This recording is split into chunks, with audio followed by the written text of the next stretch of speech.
ठीक है, अब एक्सेल स्टार्ट हो रहा है। एक्सेल का पार्ट 1 है। ओके, पार्ट 1 का पार्ट 1 है।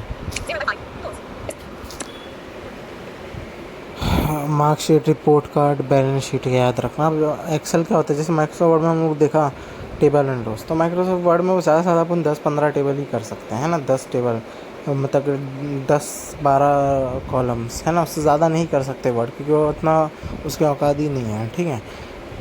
लेकिन अपने को चाहिए कि एकदम डिटेल में सब कुछ लिखना है ना। जैसे कि कहीं अभी किसी ऑफिस में है, उसको बोला कि भाई टोटल कितने मतलब कि काम कर रहे हैं, है ना, लोग, और उनकी सैलरी कितनी है ना, और उनका जॉइनिंग डेट सब लिखना है। तब हो सकता है 1000 हो, 2000 हो, है ना। इतने सारे को वर्ड में तो नहीं लिख सकते हैं, तो इसके लिए हम लोग यूज़ करेंगे एक्सेल, है ना। और फिर हम लोग लिखेंगे सबकी सैलरी कितनी मिली नहीं मिली, है ना। तो उसके लिए फिर कैलकुलेशन की ज़रूरत पड़ेगी अपने को, टोटल करने में कितना खर्चा गया, है ना। तो फिर हम लोग को कैलकुलेटर इस्तेमाल करना पड़ेगा अगर वर्ड से करेंगे। लेकिन अगर कैलकुलेशन से रिलेटेड, मैथ से रिलेटेड चीज़ है ना, तो माइक्रोसॉफ्ट एक्सेल इसलिए काम आता है। बड़े से बड़े कैलकुलेशन को ना वो यूँ कर देता है बस फार्मूलाज के थ्रू, है ना। ये आगे पता चलेगा। ओके, हम लोग इसके थ्रू बहुत कुछ बना सकते हैं, है ना। जैसे मैं 3 का एग्जांपल तो शुरू में ही दिया हूँ, मार्कशीट हो गया, रिपोर्ट कार्ड हो गया, बैलेंस शीट हो गया। 16,384, 16,384, 10,48,576, ठीक है, यही है। तो ये क्या है ना कि इतने अब एक्सेल में इतने रोज़ होते हैं, ये 10 लाख जो बताया ना मैंने, है ना। और कॉलम्स जो बताया ना वो 16,000 या 26 कितना 1600 करके था, है ना। वो कॉलम्स होते हैं टोटल।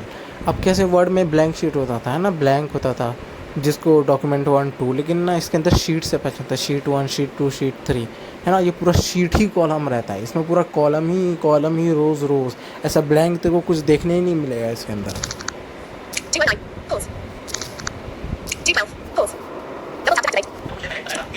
सॉरी, इसके अंदर वर्कबुक के नाम से जानते हैं, वर्कबुक 1, शीट 1 ऐसा करेंगे, ठीक है। उसके वर्ड में डॉक्यूमेंट के नाम से, इसके वर्कबुक के नाम से। इसके एलिमेंट्स नहीं जा रहा हूँ, इसके एलिमेंट्स देखेंगे एक्सेल के, ठीक है। जैसे वर्ड के एलिमेंट्स देखे थे पहले, तो एक्सेल के सबसे सेंटर में टॉप पे होता है टाइटल बार, बताने की ज़रूरत नहीं है। लेफ्ट हैंड साइड में होता है क्विक एक्सेस टूल बार, ये भी बताने की ज़रूरत नहीं है ना। राइट साइड में ग्राफिक बटन होता है, 3 बटन, जैसे मिनिमाइज मैक्सिमाइज कर सकते हैं थ्रू द माउस, ये भी बताने की ज़रूरत नहीं है ना। टाइटल के नीचे रिबन्स होता है, अपने में टोटल 11 रिबन्स है ना, अपर लोअर रिबन, ये भी पता है। टाइटल में क्या पता चलेगा, बुक है कितना, शीट नंबर कितना, शीट का नाम अगर दिया है तो वो। ऑब्वियसली इसका लेआउट तो पता ना था रिबन का कैसा होता है ना। राइट टू लेफ्ट होता है अपर रिबन, और लोअर रिबन का पता ही है ना। और लोअर रिबन में भी सेम कैसे नेविगेट करेंगे, डाउन एरो करेंगे तो लोअर रिबन में चला जाएगा। टैप से कर सकता है, अगर तेरे को डायरेक्ट भागना आगे, है ना, तो कंट्रोल राइट एरो से कर सकते हैं, सिंपल सी बात है।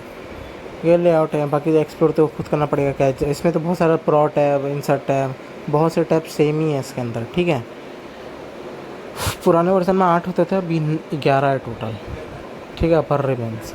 अब क्विक एक्सेस टूल बार, ये क्या होता है पता है, यूजुअली जो अपन चीज़ें यूज़ करते हैं उसके अंदर अपन ऐड कर सकते हैं। ऑलरेडी इसके अंदर भी कुछ ऑप्शंस रहते हैं पहले से, वो देखते हैं।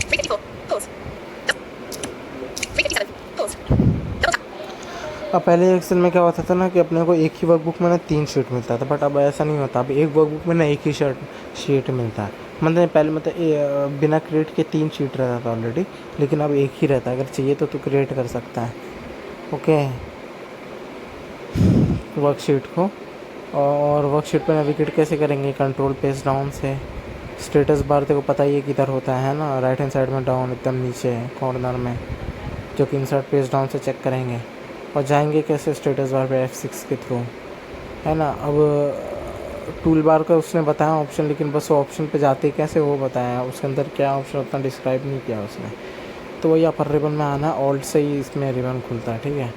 अपर रिबन होम में आके अप एरो करेगा तो क्विक एक्सेस टूल बार पे चला जाएगा, ठीक है। फिर रिबन्स के नीचे बार, मतलब कि फार्मूला बार होता है। अगर जैसा अगर तो फार्मूला आगे लिखा रहेगा ना, तो उधर से इन लोग को फार्मूला शो करेगा 60% को।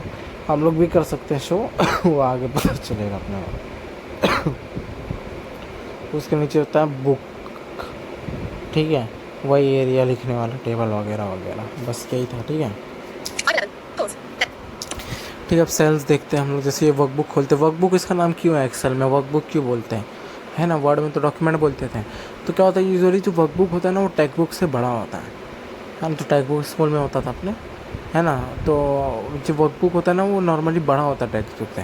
और एक्सेल में बताया 16,000 से ऊपर रोज़ है, मतलब कॉलम्स, और 10 लाख से ऊपर रोज़ है इसके अंदर, है ना। तो इतना बड़ा एरिया है, तो ये मतलब कि इसलिए इसका नाम वर्कबुक दिया गया है। अब इसके अंदर भी सेल्स हैं, ठीक है। जो अब तू फोकस आएगा ना तो A1 B1 C1, तो ये क्या, ये सेल्स है। जैसे हम लोग होता था ना column one row 1 focus check करते थे, तो उसको भी सेल्स बोलते थे, ठीक है ना।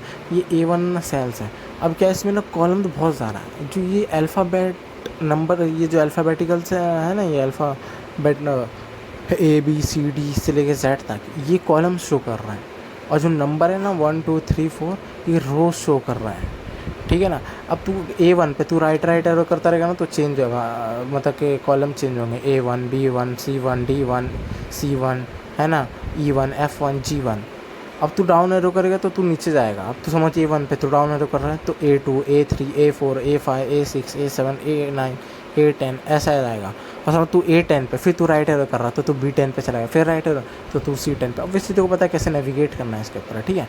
अब ये ऑब्वियसली 16,000 से ज़्यादा कॉलम्स है, तो कैसे होंगे इसके ऊपर, तो A से Z तक पहले जाता है नंबर, ठीक है। फिर उसके बाद A1 AB2 AC3 AD4 AE, नहीं सॉरी मतलब AA1 AB1 AC1 और AD1 ऐसा। अगर समझ A ख़त्म हो गया तो फिर ऐसे कैसे कैसे आई थिंक नहीं पता, एक बार तू नेविगेट करना, लेकिन आई थिंक ऐसे है AB1 AB, नहीं ऐसे होगा, हाँ AB1 ओके, फिर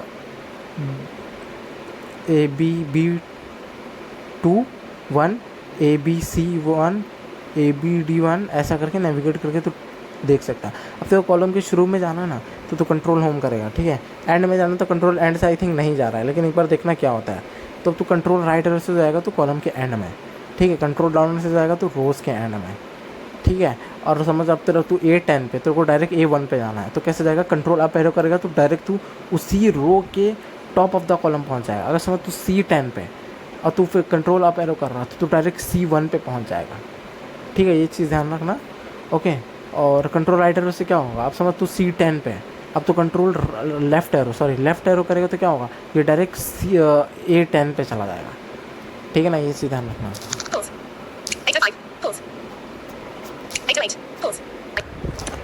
सेल जो होता है उसको सेल्फ एड्रेस भी बोलते हैं और सेल रेफरेंस भी बोलते हैं। इसको खाली अपने को सेल नंबर चेक करना है कौन सा है, तो इंसर्ट C यूज़ करेगा, तो बाकी से बकवास चीज़ अनाउंस नहीं करेगा वो, ठीक है। A1 A2 पे तू नेविगेट करता ना तो ये सब ना सेल के बाहर रहता है, अंदर नहीं जाता। जैसे मैं A1 पे और मैं लिखना स्टार्ट करता हूँ नेम N, तो मैं जैसे N टाइप करूँगा ना बोलेगा एडिट बॉक्स, तो क्योंकि अब N दबाने पे वो तेरे उसके अंदर गया ना, तो उसके बाहर घूम रहा था, ठीक है ना।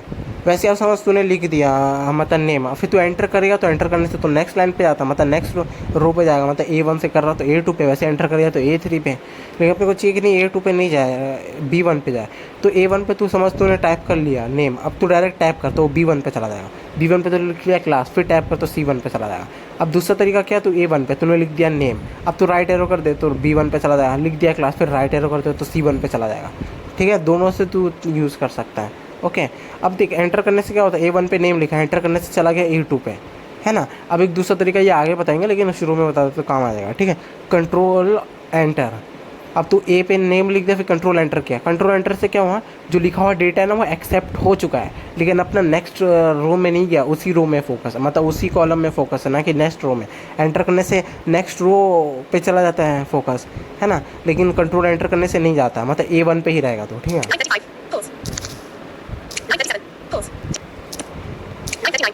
इंसर्ट में से तू करंट सेल पढ़ सकता है ना, वर्ड अब पढ़ सकता है कि वर्ड पढ़ सकता है, okay to insert up arrow से तू भी पढ़ सकता है आई थिंक। ओके, अब देख कंट्रोल लैंड करने से क्या हो रहा था कि अपन एकदम लास्ट में चला जाएंगे, या कंट्रोल राइट एरो करने से एकदम लास्ट में चले जाएंगे कॉलम के, है ना। लेकिन इस समय तूने डेटा D1 तक लिखा हुआ है ना, तो तू कंट्रोल राइट एरो करना तो बस वो D1 तक ही जाएगा, ये चीज़ ध्यान रखना। या तू कंट्रोल एंड करेगा ना तो वो D1 तक ही जाएगा।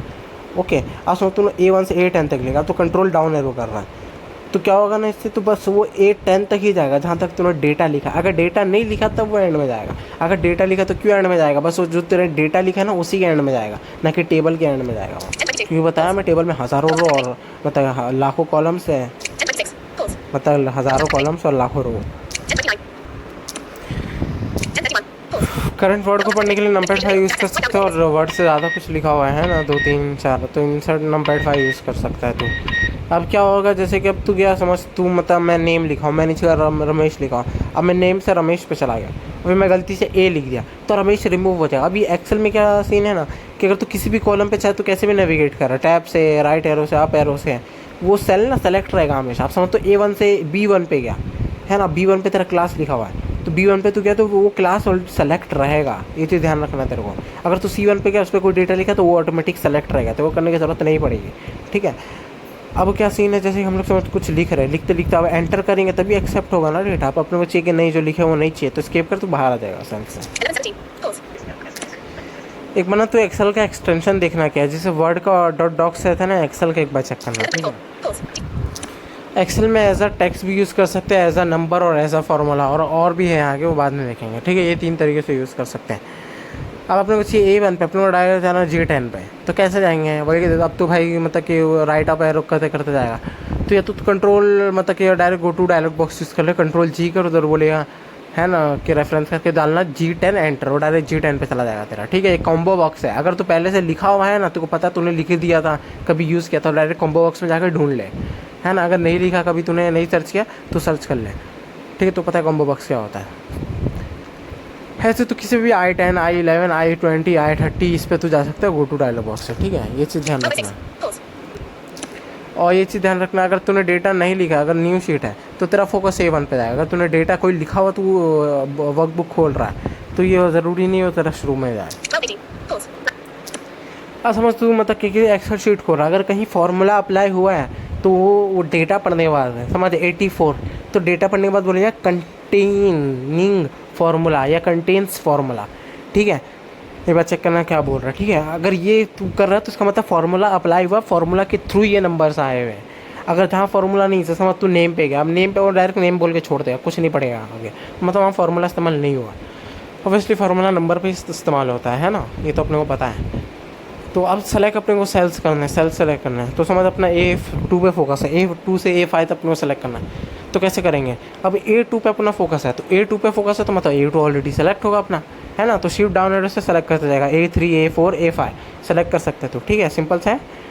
और तो ऐसे बाजू में भी कर सकता है, कैसा, आप समझ तू A5 पे है तो फिर तू शिफ्ट राइट एरो करता है तो तेरा B5 भी सेलेक्ट होता है। अब इधर फैक्टर क्या है, अगर तूने ऐसे सेलेक्ट किया ना, A5 पे गया तू, और फिर तू शिफ्ट राइट एरो किया है तो फिर B5 पे गया, तो क्या होगा ना, B5 के ऊपर वाले भी सब सेलेक्ट हो जाएंगे, B4 2 3 2 1 B वाले, समझा। नीचे वाले नहीं होंगे, सिर्फ ऊपर वाले होंगे। अगर समझ तू A10 पे, फिर 10 से तू एकदम शिफ्ट राइट एरो कर रहा है सेलेक्ट करने बाद, तो सब सेलेक्ट हो जाएगा 9 से लेके 1 तक का। अगर तू C पे जा रहा है तो C पे भी सेम होगा, ऊपर वाले सेलेक्ट होंगे ना कि नीचे वाले। अब सिंपल से अगर तू इंसर्ट शिफ्ट डाउन से चेक करेगा तो सिर्फ शुरू के कौन सा सेलेक्ट हो और लास्ट का नंबर अनाउंस करेगा, समझ A1 और C10 ऐसा करके, अगर तेरा सेलेक्ट है तो ठीक है ना। तेरे को ऑलरेडी पता है, तो भाई बहुत प्रैक्टिस किया मैं। और जिस सीक्वेंस में तूने मतलब कि ऑब्वियसली मतलब जैसे ये सेलेक्ट हुआ है ना वैसी कॉपी होगा, A से तूने C10 तक किया हुआ है ना, तो जाके पेस्ट करेगा तो वैसे ही होगा, A से A का होगा, फिर B कॉलम में B, फिर B होगा, फिर C में C होगा, मतलब कि पहला A होगा, B होगा, C होगा, सीक्वेंस वाइज, ऐसे नहीं आधा टेढ़ा हो जाएगा। ये जो देखा ना, ये कंटिन्यूस सिलेक्शन बोलते हैं इसको, ठीक है ना। अब समझ भाई तूने लिखा नेम, अब तू नेम पे आया है भाई, तेरे को चीज़ नहीं चाहिए मतलब, है ना। अगर तेरे को उसकी जगह पे कुछ और चाहिए तो तू ओवर राइट कर ले, सेलेक्ट रहेगा। अगर तू कुछ नहीं चाहिए तो ऑलरेडी सेलेक्ट है, तो डिलीट करने के बाद डिलीट हो जाएगा ये, ठीक है ना। अगर समझ तो पहले तूने C1 सेलेक्ट किया, फिर B1, फिर A1, फिर तूने कॉपी किया, तो क्या होगा, अगर तू इंसर्ट शिफ्ट डाउन से पढ़ेगा, भले तूने उल्टा सेलेक्ट किया लेकिन पढ़ेगा सीधा ही A1 से C1 तक सेलेक्ट किया ऐसा बताएगा। तो पेस्ट भी करेगा तो A1 से C1 तक आएगा, भले उल्टा आ रहा है तो सेलेक्ट कर रहा है, इट डजेंट मैटर, आएगा वो sequence wise A B C करके।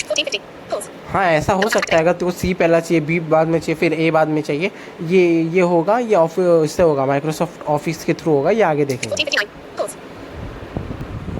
अगर तो पूरा कॉलम और रो करना है तो रो के लिए तो करेगा शिफ्ट स्पेस और कॉलम के लिए करेगा कंट्रोल स्पेस, से पूरा रो और कॉलम सेलेक्ट हो जाएगा।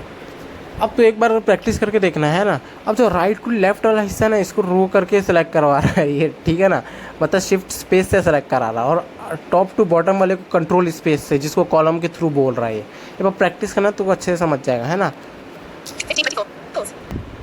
एक बार एक्सप्लोर करना, ठीक है। A से लेकर 10 तक डेटा लिखना, फिर A से लेकर G तक लिखना, उसके बाद तो करके देखना ये सेलेक्ट हो रहा है कि नहीं, कंट्रोल स्पेस वाला ये वाला, ठीक है ना। अब देखिए आगे अपने को समझ A1 और C3 सेलेक्ट करना है, ये तो आसपास है नहीं, दूर दूर है, कैसे करेंगे, तो go to dialog box use करेंगे हम लोग, ठीक है। कैसे, आप A1 क्या चाहिए, रेंज बोल रहा था नहीं, मतलब रेफरेंस दे भाई तू सेल का, तो A1 टाइप किए, फिर कॉमा टाइप करेंगे, फिर C3 टाइप करेंगे, एंटर करेंगे, सेलेक्ट हो जाएगा। अब ये दो अलग रेंज हो गया है ना, ये अलग अलग रेंज हो गया, तो वो तू इंसर्ट शिफ्ट डाउन से चेक करेगा तो बोलेगा two range selected dash dash करके, ठीक है। टू रेंज क्यों, एक बार तू खुद एक्सप्लोर करना। आई थिंक ये A B C हो रहा है ना, ये A B अलग अलग रेंज है, या तो A1 B1 ऐसा करेंगे तो सेम रेंज रहेगा, लेकिन तो वही A1 और B2 नंबर चेंज होगा तो आई थिंक रेंज चेंज हो जाएगा। एक बार एक्सप्लोर करके खुद देखियो, ठीक है। अच्छा तूने सेलेक्ट कर लिया ये दूर दूर से, लेकिन ये कॉपी नहीं होगा, ये तो ध्यान रखना, ना कॉपी ना कट, ना ऑफिस क्लिपबोर्ड पर जाएगा, ना जॉस के FS क्लिपबोर्ड में जाएगा, कहीं नहीं जाएगा ये, ठीक है ना। ये बस तू डिलीट या एडिट के लिए यूज़ कर सकता है। सेल टेक्स्ट विजिबिलिटी, ये याद रखना। अब क्या होता है, जैसे कि समझ तू, मतलब कि एक्सेल में जो एक कॉलम होता है, ये सेल होता है ना, इसमें तू मैक्सिमम बस 8 कैरेक्टर्स ही लिख सकता है, ओके। अगर तू समझ तू लिख रहा है अब्दुल रज़ाक, है ना, तो ये ऑब्वियसली 8 कैरेक्टर से ज़्यादा होगा, तो अब ये लिख तो जाएगा, लेकिन तो किसी साइटर पर्सन को दिखाएगा तो बोलेगा भाई ये तो मतलब कि बाहर जा रहा है, मतलब सही से एडजस्ट नहीं हुआ है ये, ठीक है। लेकिन अपना तो सीन रीडर नहीं पढ़ रहा, तो इसके लिए अपने को सेटिंग ऑन करना पड़ेगा।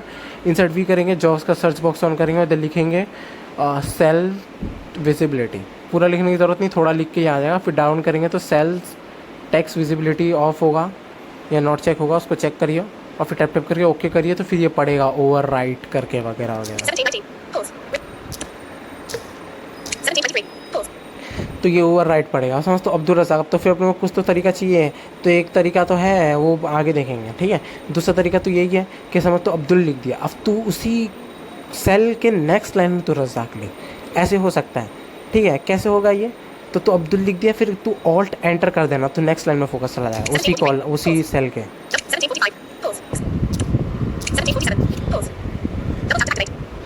ठीक है, अगर समझ ये जो मैं बताया ना, ओवर बता रहा, ओवर करके जो भी लिखा था, ठीक है।